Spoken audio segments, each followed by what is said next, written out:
We're a week into the Overwatch League, and to nobody's surprise, the Vegas Eternal are crumbling right in front of our eyes. Now, no hate to the players, but this team is probably solidifying itself as one of, if not, the worst Overwatch League team in history. Possibly worse than the 2018 Shanghai Dragons. So why is that? I'll be analysing some recent team fights of various different comps that Vegas have been playing and have been playing into, as well as covering their history, management and organisation. All the way from their introduction as the Paris Eternal back in 2019, up until now as the Vegas Eternal in 2023. So going back to where it all began, it's kind of funny seeing how big rosters were back in 2019, with the Eternal having a 10-man roster, with only Ben Best remaining to be in the Overwatch League being on the Justice, and LH Cloudy, of course, being a prominent Reinhardt streamer nowadays. The general view of Paris' roster back then was that it was a fairly weak roster, but it had good parts to it, and weren't really in contention for being the worst team in the league, unlike now of course. The Eternal actually had a fairly decent start to their introduction, starting off the first stage with a 3-4 record, and whilst they did eventually finish the season in a fairly poor 14th place, comparing that to now, it looks like Paris, or Vegas, would happily take that in a heartbeat over a dead last position. Heading into 2020, the year of the funny virus, this is where Paris really stepped up their game, with this third season of the league being the peak of the Paris Eternal. Their roster saw significant upgrades, with 2022 Overwatch League champions, Sparkle, Hanbin and Fielder all being on the Eternal. More talent like Exy also formed part of that roster, and a lot of Paris' weaker parts back in 2019 were completely shedded either before 2020 or throughout the season. Unfortunately, because 2020 was the weakest year in the Overwatch League due to the funny virus that I can't say on YouTube without getting demonetized, the entire year was kind of forgettable to be honest. However, what isn't forgettable though is the upset year in 2021 where the Eternal lost their key players and everyone thought they were a garbage team entering the league. However, the Eternal had one key card up their sleeve: Get Amazed. His holistic coaching alongside some of the individual talents that Paris had, like Naga on Pharah for example, allowed Paris to easily outclass the lower teams and keep things competitive for teams that were supposedly above them. Paris were the dark horse for the entire season, and rightfully so, finishing in a very solid 12th place spot, many places beyond where people thought they would finish. 18th then, since the battle between 19th was basically between Titans and Paris, are we essentially saying then that Paris by default kind of just slot into that 18th slot? Yeah, looking at the rosters, yeah, I would say Paris probably fits about here. Unfortunately, despite the success that the 2021 roster had, the entire team were let go alongside Get Amazed as head coach. Now, I don't know who's responsible for this, but many were implying it was Avala, Eternal's general manager, but I'll get onto her soon. To make matters even worse when going into 2022, the two best players from the Eternal, being Glister and Naga, were let off. Who honestly knows why? Maybe their contracts were too high, maybe Paris didn't want a mixed roster with Glister on it, who knows. What I do know is that Paris did significantly worse in 2022, finishing dead last. Oh, hell no, man. Midway throughout the season, the Eternal did Thanos snap their roster to the one we have now, but it doesn't look to be much of an upgrade. The original roster seemed to have come from a top American contenders team called Odyssey, who also dragged their head coach, Empress, along with them too. Honestly, considering they finished first place in American contenders, you don't expect these guys to be performing this badly nowadays, but unfortunately, they are. In the recent 2023 Pro-Am, they got absolutely thrashed by contenders team Saints, and now in the first week of the league, they got cleaned by both the Justice and Flawed Mayhem. The games weren't even close, and both teams were trolling, with Flawed specifically unironically running Lifeweaver Mercy on Ilios. And for reference, Lifeweaver is one of the worst heroes in the game, periods. After losing their game against the Justice, tank player Ben Best had seemingly subtweeted Avala, stating that he was waiting for this karma for so long. But this is what you deserve when you lie about your players, trash them, ruin careers, and act like an angel in social media. Trying to take the lead alone and fight the people for their influence is so selfish. Paris Eternal will always be in my heart. Players who gave everything for their mates, their coaches,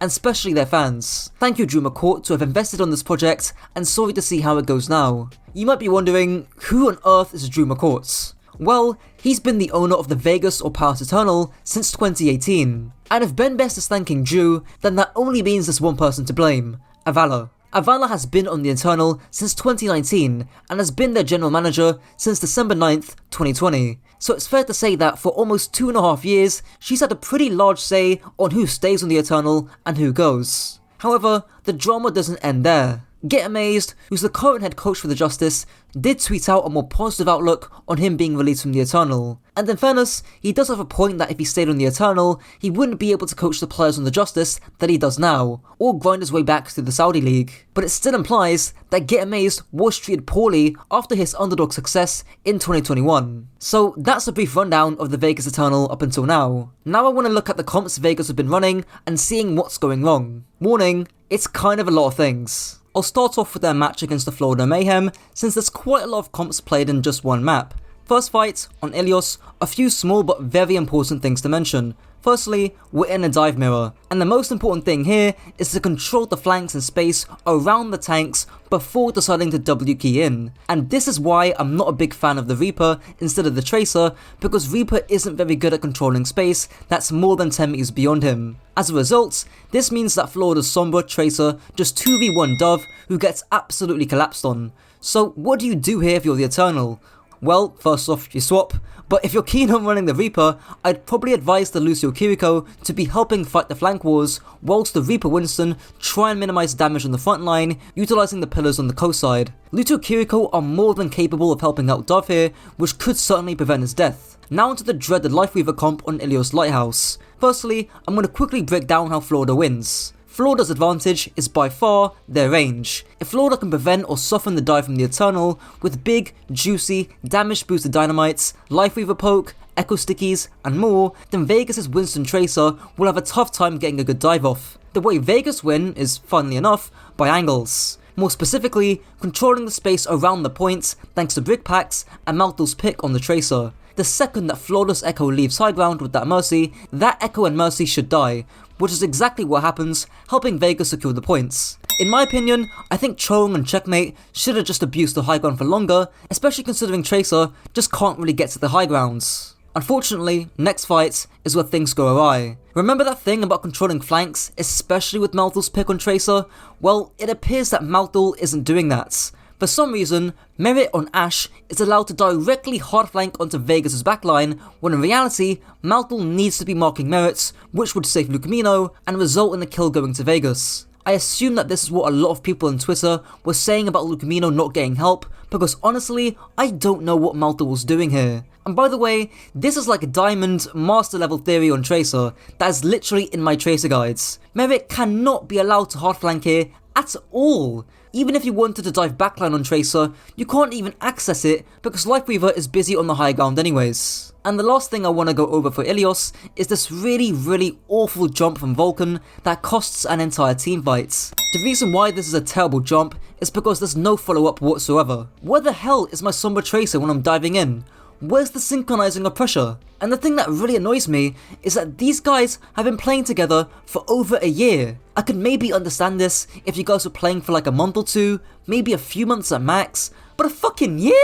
That is a straight up insult to teams like Saints, who probably deserve your spot on the league. And lastly, I want to go over Blizzard Worlds. I would go over Havana, but that map was just the merit show, and most of it was down to just winning duels on Widowmaker, rather than actual team-wide macro. Now again, we're in a dive mirror, which, again, means controlling flanks are very important. Vegas right now have two issues. Firstly, Vulcan is getting whipshotted back by Chorong, and secondly, Checkmate is busy marking Malthul, who can't easily win his Tracer duel. So I propose a simple solution. Send Dove to help Malthul clear out Checkmates, and this does a few things. Firstly, Dove is probably going to be safe. Flawed aren't running a Sombra Tracer Winston dive, where the second that Dove splits, he's going to get jumped on. That isn't going to happen. If Dove needs help whilst 2v1ing Checkmates, Rakatak should be able to send packs. As a result, Checkmate should lose the 1v2, which also does something. It means that Chorong might have his attention split, and he might be busy packing Checkmate,